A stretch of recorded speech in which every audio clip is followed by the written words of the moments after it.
Olá, hoje é segunda-feira, 11 de janeiro e está começando o Multiplix Notícias Noite, trazendo as principais informações da região serrana do Rio de Janeiro.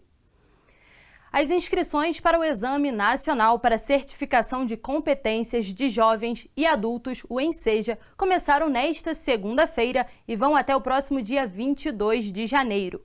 Os interessados podem se inscrever gratuitamente no site do exame e, caso seja necessário, o participante pode solicitar durante a inscrição o atendimento especializado para o dia da prova.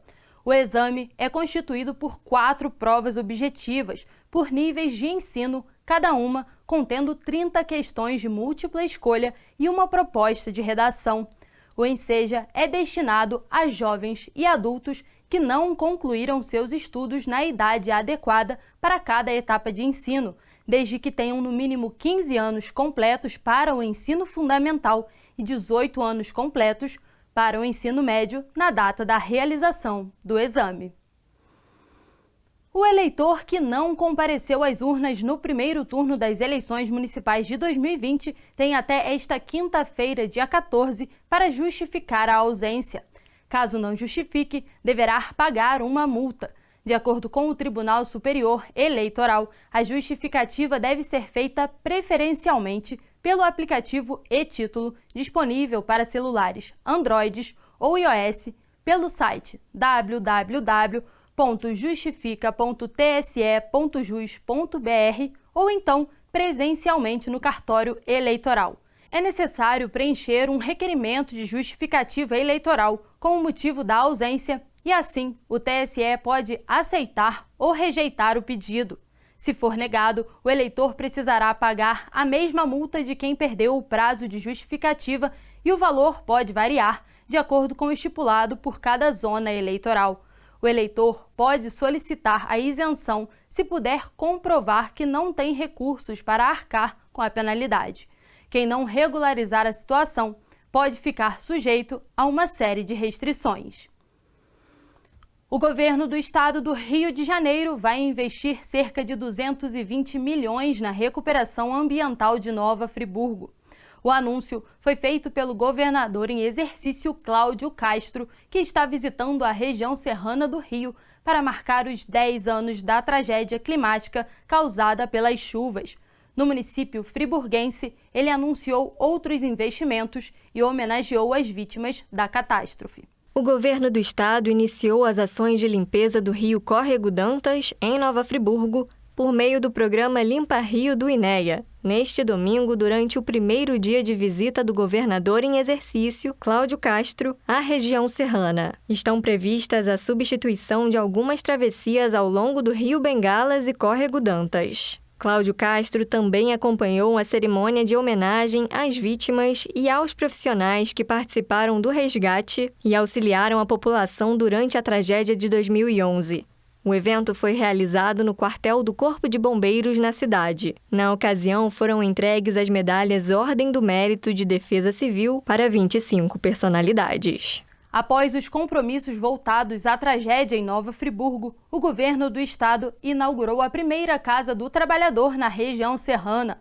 O espaço vai funcionar no prédio da antiga rodoviária, ao lado do Executivo Friburguense, de segunda a sexta-feira, de 8h30 da manhã às 4 da tarde, e será gerenciado pela Secretaria de Assistência Social, Direitos Humanos, Trabalho e Políticas Públicas para a Juventude. O objetivo da Casa do Trabalhador é implementar políticas de trabalho, emprego e geração de renda, desenvolver ações de apoio ao trabalhador, contribuir para a inclusão e manutenção de trabalhadores no mercado, estimulando a formação e a qualificação dos profissionais. Já nesta segunda-feira foi a vez de Teresópolis ser a sede do governo estadual. Durante a visita em Teresópolis, o governador em exercício, junto com o prefeito Vinícius Clausen e outras lideranças políticas, esteve em diversas localidades que foram atingidas pelas chuvas de janeiro de 2011. Cláudio Castro se reuniu com representantes dos bairros atingidos, assim como os síndicos do conjunto habitacional Fazenda Hermitage, construído para abrigar as vítimas das chuvas que perderam suas residências. Entre os projetos previstos, Castro destacou a ampliação do conjunto Hermitage com a complementação da infraestrutura externa, além da construção de uma estação de tratamento de esgoto. No bairro da Posse, um prédio será demolido e no lugar será construído um reservatório para a água das chuvas. Os rios Paquequera e Príncipe e o córrego Imbuí serão desassoreados por meio do programa Limpa Rio. O governo estadual anunciou também que 135 milhões de reais serão destinados a obras de contenção de encostas na região serrana. Dentro da programação, foi realizado ainda o lançamento da Pedra Fundamental, um monumento em homenagem às vítimas da tragédia. A transferência da sede do governo do Rio para a região serrana termina amanhã, em Petrópolis. E hoje começamos a exibir a nossa série de reportagens Dor e Reconstrução, 10 anos da tragédia serrana, que fala sobre a maior catástrofe climática do Brasil, que aconteceu aqui na Serra Fluminense. De acordo com os dados oficiais do governo do estado, a tempestade matou 918 pessoas e deixou 30 mil desalojados. Segundo o Ministério Público Estadual, ao menos 99 vítimas ainda estão desaparecidas. Nesta segunda-feira, a tragédia completa uma década e mesmo 10 anos depois, a noite do dia 11 de janeiro de 2011 e os dias seguintes ficaram eternizados na memória de quem viveu esse momento. Confira na reportagem de Maiara Gachim e o Arley Freima.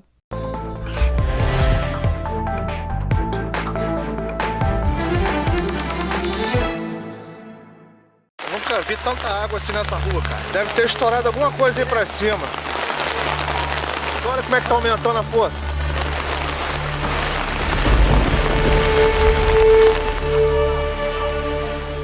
De janeiro de 2011, o que seria só um dia comum, se tornou uma trágica data para quem vive na região serrana do Rio de Janeiro. Meu Deus!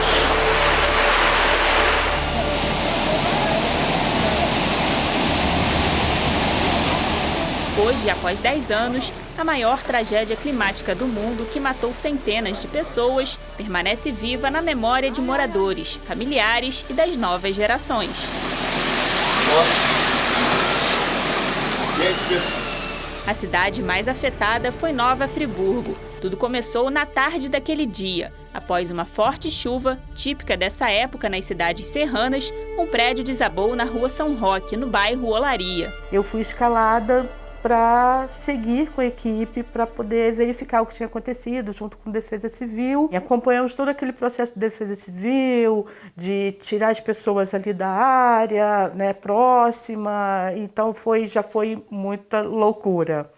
Uma coisa que eu não estava passando por isso, não tinha um hábito de cobrir esse tipo de matéria, vamos dizer assim, por trabalhar na Secretaria de Comunicação. E daquele primeiro acontecimento, ninguém imaginava o que estava por vir. Gente, como é que desce água? Por volta das 10 horas da noite daquele 11 de janeiro, voltou a chover intensamente. Um temporal nunca visto antes. Os raios e trovoadas eram assustadores. Durante a madrugada, o barulho ficava cada vez mais forte. Parte desse prédio no centro da cidade ficou completamente destruída pelos deslizamentos de terra, assim como várias casas que ficavam ao lado. Aqui em frente, onde hoje funcionam 2 estacionamentos, também existiam residências, que não resistiram à força da natureza. Quase 6 horas da manhã, esse morro de cá desce, né? Foi um barulho ensurdecedor, assim, uns 10 segundos, de 10 a 15 segundos de barulho sem parar. E chega a encostar no nosso prédio. Eu morava no primeiro andar com a janela para lá, para Monsenhor Miranda, e a gente tomou um susto bem grande, porque o prédio chegou a dar uma balançada. Quando eu abri a janela do terceiro andar para ver, eu vi muito grito, entendeu? De pessoas que ainda poderiam estar vivas. Mas não deu tempo da gente chegar, que era muita terra, não tinha bombeiro. Marcou até hoje, cara. Até hoje marca, assim. Até hoje eu sonho com essas coisas. Eu acho que nunca mais vai ser igual. O cenário de guerra que se instalou no município impressionou até mesmo os profissionais mais experientes. Eram cenas assim, de filme de suspense mesmo, sabe? Era um drama absurdo, né? Eu digo o seguinte, eu nunca vi daquilo. Em 11 anos de corporação não tinha nunca visto nada daquilo e nem depois. Hoje eu tenho 20 anos de corporação, eu nunca tinha visto nada parecido. Sem luz, internet, água ou qualquer tipo de comunicação, a assessoria da prefeitura precisou se desdobrar para atender a demanda da imprensa, que chegava até de fora do país. Na época eu era blogueira e 3 dias depois da gente estar naquela situação de como envia a matéria, como faz, como cobre, eu tive a ideia, falei, olha, meu chefe, minha sugestão como blogueira é que a gente jogue isso no blog, algumas pessoas com a senha e quem tiver a oportunidade vai colocando ali. Então, durante muito tempo a gente ficou alimentando ali porque era mais fácil do que a gente disparar por e-mail, as fotos não chegavam, tá lá como um importante registro.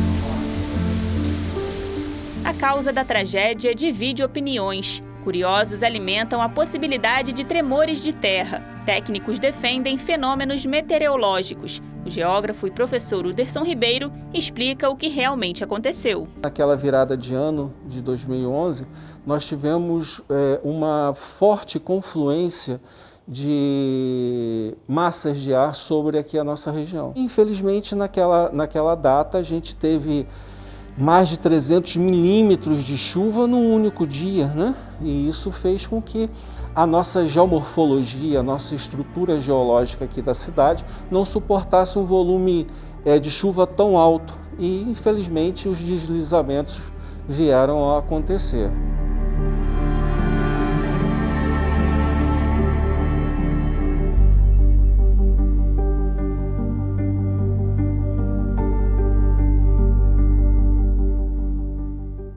Realmente, uma data que ficará marcada para sempre na memória de todos os moradores da região serrana.